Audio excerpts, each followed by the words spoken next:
SFUSD, that's the place to be. SFUSD, bienvenidos a Tijuana. SFUSD, everyone come and see. SFUSD, join our family. S is for students, F for families too. U is for united, talking about me and you. S for solidarity, D is for diversity. SFUSD. Hey there, scientists. It's good to see you today. How are you? Ooh, wonderful. Did any of you get to see any plants since yesterday? You did? Did you see some of the plant parts that we had talked about? How cool. Well, why don't we reread those parts and the notes that we learned yesterday, and you can read from my pages or you can read from your own notebook. So yesterday we had the question, what are plants? From a 3rd to 5th grader at Guadalupe Elementary. And things that we know about plants is they have flowers, they could be trees, they could have leaves, and they have roots. Then we started our drawing of a plant, I guess two. And we identified that they have roots that drink water, stems that transfer food and that water. There's leaves that catch sunlight, and flowers. No notes yet. But wonderful job going over that. I love learning and relearning with you. Yesterday we focused on what plants are like, and we did that by talking about their different parts, which we just reviewed. Today we will be asking and answering the question, how do plants grow? This question is from the same scientist from yesterday, but let's go ahead and start by writing it down so we don't forget it. And you could write this in your science notebook.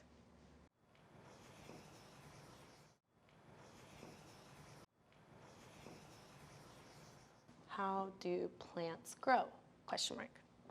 I hope you're able to keep up with me. Now, I'd like for us to finish our drawing from yesterday. We still need to add some explanations to the flowers and the fruit that the plant produces.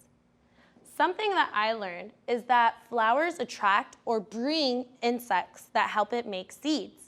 Some flowers carry pollen, which makes us sneeze, and some carry nectar, which is a sweet liquid. Maybe we can write in our notes that flowers attract bugs to make seeds. Shall we add that? Great. Let's add that under flowers. So, oops, I should use the same color. So flowers attract bugs to make seeds. Oops. Okay. Next, we're going to draw the fruit part of the pea plant. The pea. Draw it with me and write fruit next to it.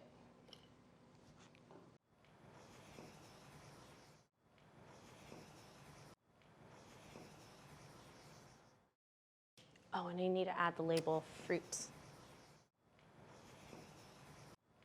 Did you notice that I drew the fruit where the flowers are?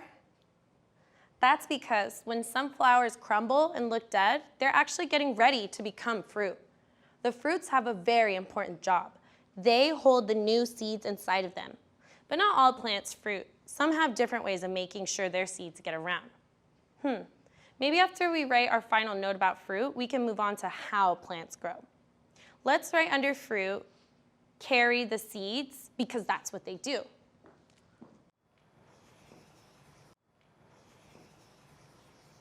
Awesome job, científicos.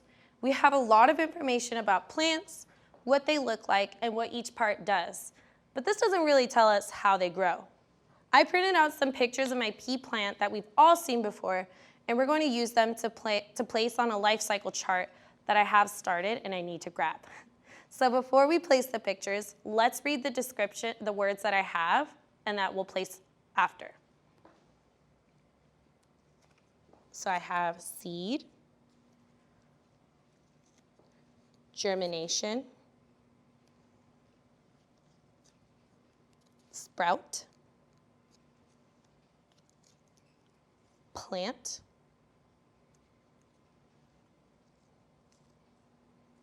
flower, and fruit, reproduction. So these are all the stages that a plant goes through. So now let's look at my picture. We have this one, this one, this one, and this one. Which of these three do you think are seeds? I agree. I think this one here looks more like just seeds. The next step is germination, and this is when we start to see the roots out of plant. So, which of these looks more like germination? You're right, the one that just has the roots on it. I agree with y'all. Germination. Oh, I think that's actually upside down. Oh, yeah. So after germination, we get a sprout.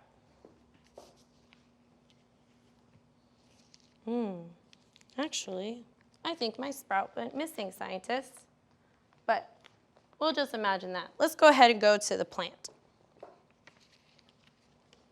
Which of these shows the entire plant? You're right, this one shows the entire plant. I can see the stems, I can see the leaves. Well, we can't see the roots, but I think that's because they're under the dirt. So I'm gonna put this with plant, and remember, Maestra lost her picture of her sprout, so we won't have it. But maybe I should just draw a quick little sprout so you can see what they look like.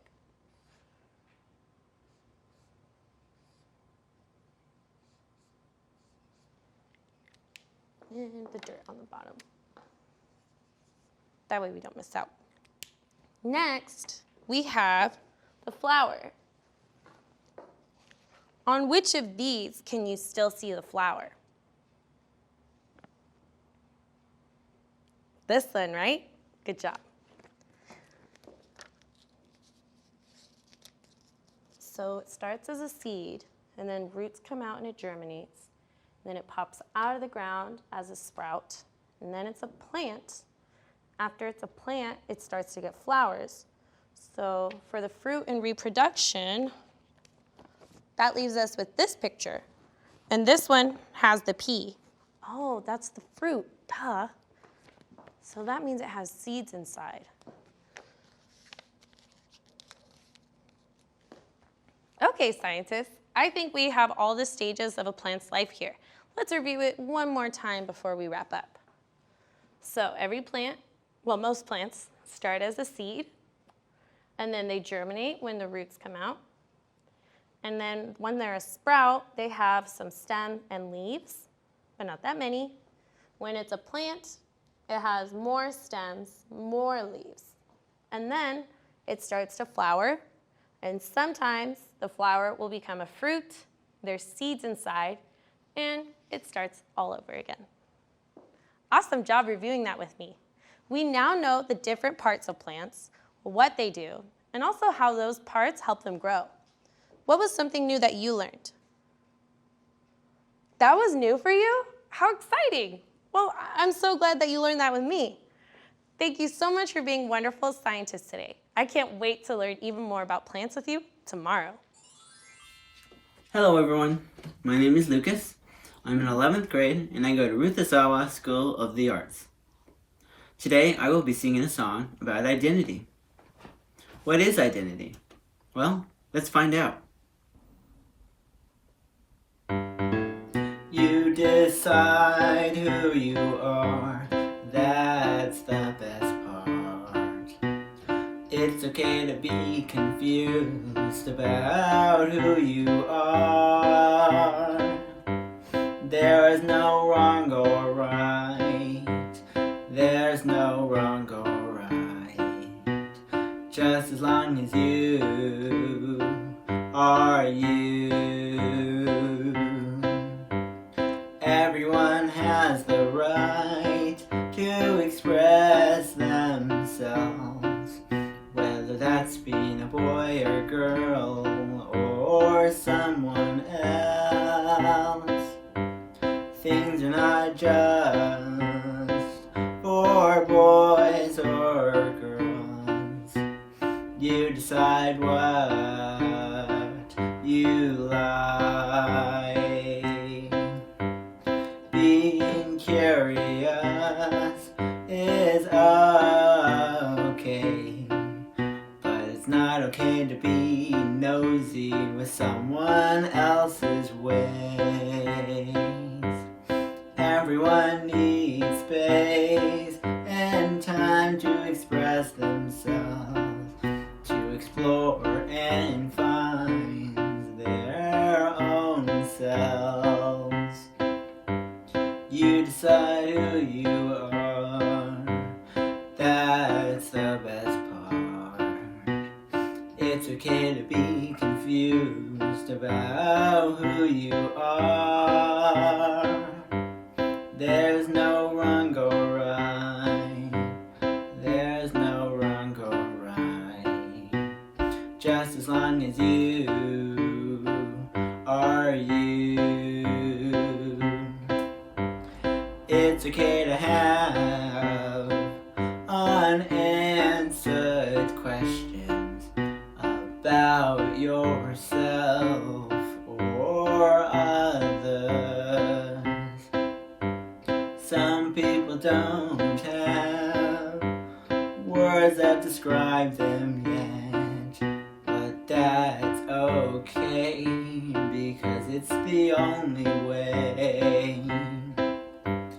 We should celebrate and accept everyone for who they are, no matter what. Identity is a part of who we are, and we should celebrate who we all are.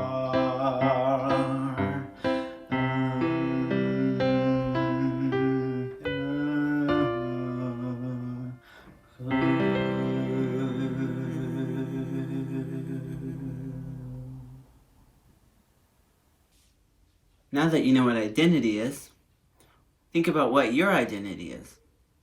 Have a good rest of the show, everybody. Goodbye. Hi, friends. It's me again, Araceli Leon, and I am so excited to read with you today. We'll be reading Nia and the New Free Library by Ian Lendler, illustrated by Mark Pett, with permissions from Chronicle Books. Ooh, I am so excited to read this story. I love the library. Nia and the New Free Library. For as long as anyone could remember, the little town library stood there. It was there so long that people stopped paying attention. The building got old, the librarian retired, and nobody noticed. Until one day, a tornado came and carried the whole thing away. Wow, that must have been a really strong tornado. No one quite knew what to do with the empty space where the library used to be. "We need a big skyscraper," said the builder. "That will really help put this town on the map." "We need a parking lot," said the grocer. "That would help my business." But Nia had a different idea. "We need to rebuild the library." Oh, I agree with Nia. I'm going to give a connection sign. That's a great idea, Nia. "Rebuild it," said the mayor. "What's the point? No one uses libraries anymore." "Rebuild it," said the banker. "That costs money, and I can't spare a dime." "Who needs it?" said a distracted mom. "My son and I get everything we want online." But Nia loved the library. She went every week to check out books. She liked cookbooks the best. Her favorite spot to read them was under the tree in front of the library. But it's hard to check out a book from a library that isn't there. that's when Nia had a great idea.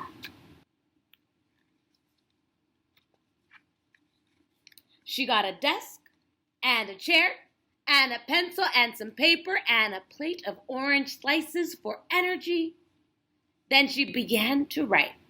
It took her all day.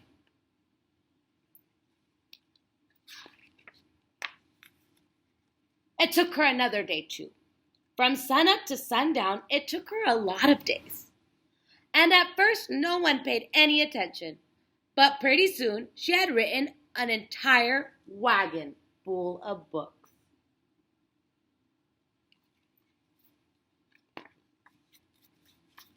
Would you like to check out a book? She asked the grocer.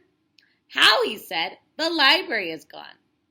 This is a new free library, said Nia. The grocer was curious, so he picked up the book on the top of the pile and began to read. There was an old lady who lived in a shoe. She lived in a shoe, P-U. Hey, said the grocer, you wrote this wrong. I did, said Nia. Well, maybe you can fix it. She handed the grocer a pencil, and the grocer began to write.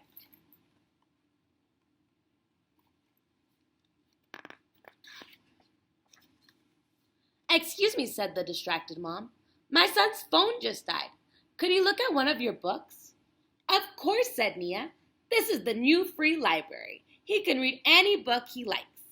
This one is about Sir Wilbur, the bravest, most handsome knight around. This is terrible, said the boy. I can draw better than that.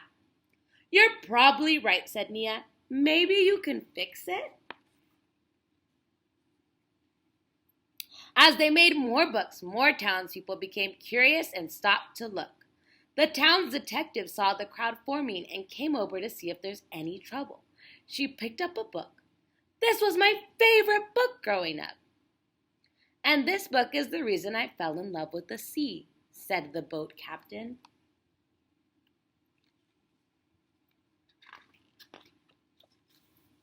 But as they read, everybody noticed mistakes. Arr, said the boat captain, where the mild things roam, that's not the title. And that's not how Sherlock solved the crime, said the detective. Every time, Nia simply said, oh, well, maybe you can fix it. And she handed them a pencil. Pretty soon, half the town was riding alongside Nia. What'd you think? I've never built a houseshoe before. How are the sketches going? I'm on page 10.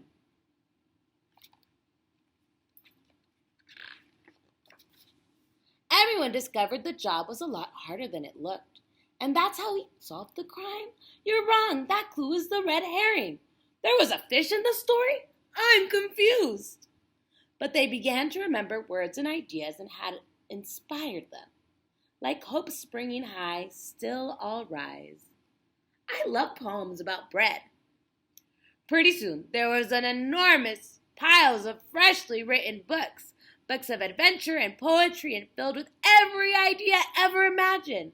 There were so many books that they spilled into the road and stopped traffic. That looks like a good problem to me. I love books. Said Nia. If only there was a better way to organize them. I've got empty crates we could use as shelves, said the grocer. If it rains, the books will get wet, said the builder. I'll make some walls, a roof to protect them. And we'll need lions, said the banker. A good library has to have lions in front. I'll get the 2 from my bank. I don't think they're real lions. Pretty soon, the entire town was lending a hand. There were people writing and drawing and binding and building and sorting and stacking and slicing oranges for energy. What we need is an opening ceremony, said the mayor.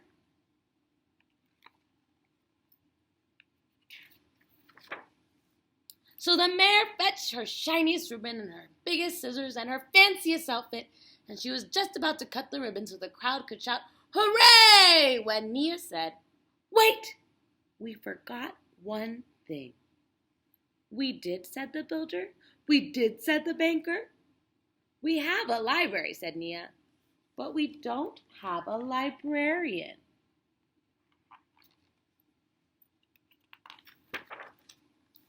Oh, the mayor looked around. Does anyone here want to be the librarian? Oh, that should fix it, said Nia.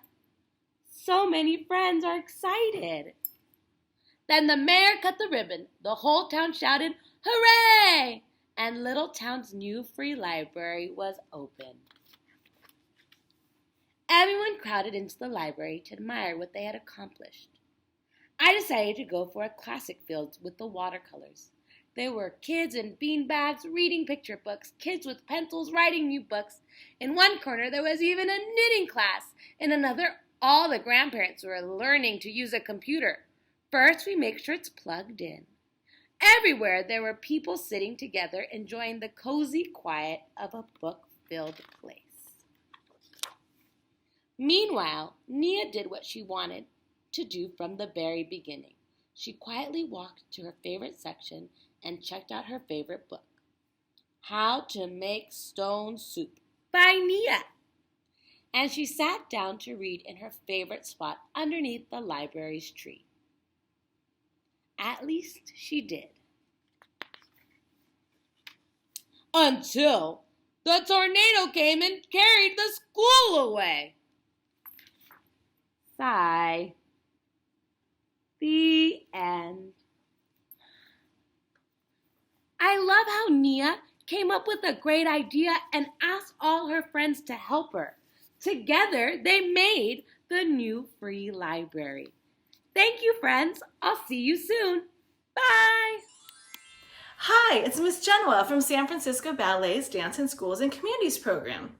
Some of you guys sent some great science questions, and I'm going to answer one of them with some movement. Are you ready to move? Ethan Wong in first grade at Ulloa Elementary School asked, "What is a black hole?" Well, to answer that, we're going to take a look at the whole lifespan of a star and see how it becomes a black hole. Are you ready? A star is formed in a cloud of gas called a nebula. Gas is really light. Can you move around really lightly like a cloud of gas? What does that move look like? All right. Now that you are a star, you have to have a nuclear reaction at your core to make you shine for a lot of years. The core of our body is right here. Can we put a lot of energy right at the core of our body? All right, let's move it around. Can you make your belly button go in a circle? How about faster? How about the other way? Or side to side with that nuclear energy at our core. Very good. The lifetime of a star depends on how big it is. The bigger a star, the faster it burns its energy. The smaller a star is, the slower it burns its energy. So if it's big and fast, it doesn't last as long as a star that's small and slow. Can we dance big and fast? Big, big, big, big and fast. And then make yourself small and slow. Slow. Big and fast. And small and slow energy. A star can last anywhere from a few 100,000 years to several billion years. When the hydrogen at the core of a star runs out, we're coming to the end of the star's life.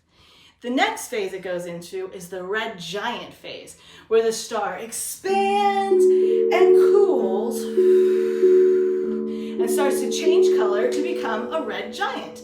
Let's see if we can expand our body and cool it with a ready? Expand and cool.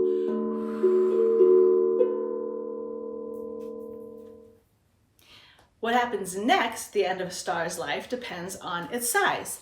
A small star is going to have a nice, calm, smooth, and its life when it enters the planetary nebula phase, and it becomes a white dwarf and simply stops glowing. If it's a bigger star, it's going to have what's called a supernova. It's a giant explosion where it scatters its remains all over the cosmos. Can you find the edge of your dancing space and scatter your star bits everywhere? Now, what's left after all the space dust clears could be a very, very dense star called a neutron star. Can you make yourself really tight and dense? Now you're a neutron star. If you spin around really fast, whoa, then you're called a pulsar. If the star that explodes is especially large, it'll leave a black hole. A black hole is a core of a star that's so dense, the gravity is so strong that nothing can escape it, not even a light particle. Let's make our bodies really big, like the biggest star, and then collapse like a black hole. Really, really big, and let gravity suck it down. One more time. Big, big, big, big, big, and collapse. I hope you enjoyed moving through the life sequence of a star with me. So, to answer Ethan's question, a black hole is a star that got so big it collapsed into a dense core where gravity is so strong that nothing can get out, not even light. Enjoy the rest of the program, and I'll see you next time. Bye. Hello, I'm Superintendent Dr. Vincent Matthews of the San Francisco Unified School District. It made me so happy to spend time with you today, and I hope you had fun too. What did you make on the show today? Submit your content here using the QR code or go to bit.ly, bit.ly/SFUSD, yes, YES, and watch all of our episodes at sfusd.edu/SF-loves-learning. And now it's time to say goodbye. So let's sing our goodbye song. For this song, you have to use your whole body. Will you sing it with me? Wave high, wave low. For now, it's time to go. Wave your elbows, wave your toes, wave your tongue, and wave your nose. Wave your knees, wave your lips. Blow a kiss with your fingertips. Wave your ears, wave your hair, wave your belly, and wave your derriere. Wave your chin, wave your eye. For now it's time to say goodbye. Bye-bye. SFUSD, that's the place to be. SFUSD, bienvenidos a ti, Juan Ying. SFUSD, everyone come and see. SFUSD, join our family. S is for students.